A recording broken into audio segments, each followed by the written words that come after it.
लोकांसाठी हे सरकार नाही आहे, स्वतःसाठी हे सरकार आहे, हे या सगळ्या कृतीतून दिसून येते। त्यांनी निर्णय द्यावा की आम्ही टोल घेणार नाही, आम्ही आंदोलन मागे घेऊन जाऊ, आम्ही भाकरी घेऊन आलेलो आहे, इथंच बसणार आहे। नॅशनल हायवेची आकडेवारी बघितली तर दररोज साधारणपणे 450 लोकांचा मृत्यू या देशामध्ये या ठिकाणी होतो। नॅशनल हायवे सापदरीकरण व्हायला वेळ लागणार आहे, परंतु सर्व्हिस रोड 100% खड्डेमुक्त होत नाहीत तोपर्यंत टोल कुठलाही घेऊ नये अशी आमची मागणी या ठिकाणी असणार आहे।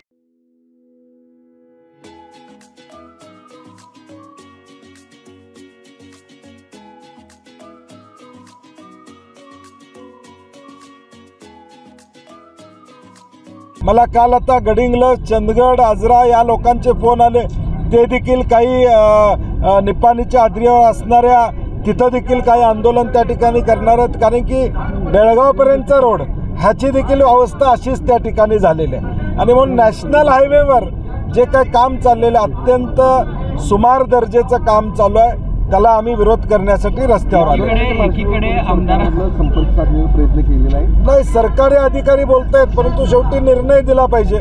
त्यांनी निर्णय द्यावा की आम्ही टोल घेणार नाही, आम्ही आंदोलन मागे घेऊन जाऊ, आम्ही भाकरी घेऊन आलेलो आहे, इथंच बसणार आहे। तुम्ही लक्ष वेधताय साहेब, पण या सगळ्या रस्त्यावरून मंत्री सुद्धा फिरत असतात, त्यांना कधी हे रस्ते सुटले नाहीत का? नाही, मला वाटतं आता टोल फ्री असल्यामुळे त्यांच्या लक्षात आलं नसेल।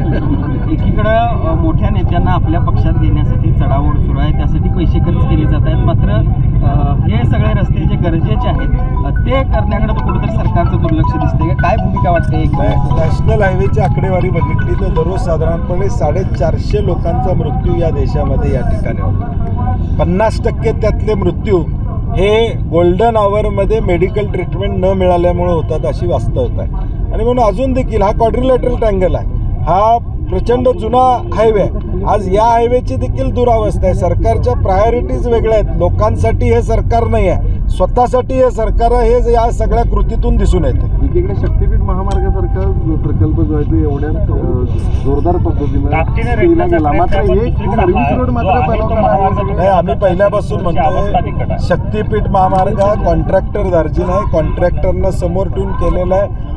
जनतेच्या रेट्यामुळं शक्तीपथ महामार्ग तूर्त आम्ही करणार नाही हे सरकारला म्हणावं लागलं। हे विरोधी म्हणू किंवा शेतकऱ्यांचं यश आहे की सरकारला 2 पावलं मागे घ्यावी लागली। प्रीपेड मीटर देखील सरकार या जनतेवर लादणार होतं, शेवटी सरकारला 2 पावलं मागे घ्यावी लागली। आज देखील आमची विनंती आहे की सरकारनं शानपणानं यामध्ये निर्णय घ्यावा आणि प्रवाशांना या ठिकाणी दिलासा द्यावा।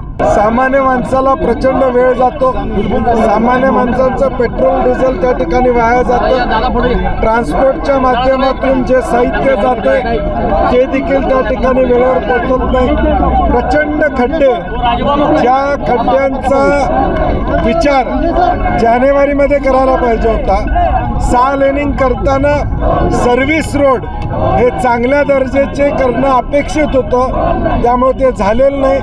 आणि म्हणून पुन्हा सातारा, कराड आणि कोल्हापूर या 4ही ठिकाणी काँग्रेस पक्षाच्या वतीनं धरणं आंदोलन करतोय। कुठली वाहतूक थांबवून प्रवाशांना आम्ही त्रास देणार नाही।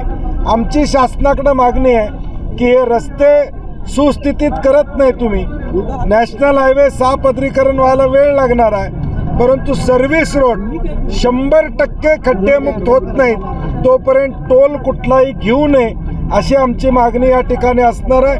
तो निर्णय होईपर्यंत आम्ही सगळेजण इथं बसून राहणार आहोत। अशाच नवनवीन अपडेट पाहण्यासाठी आमच्या KK न्यूज चॅनेलला सबस्क्राईब करा।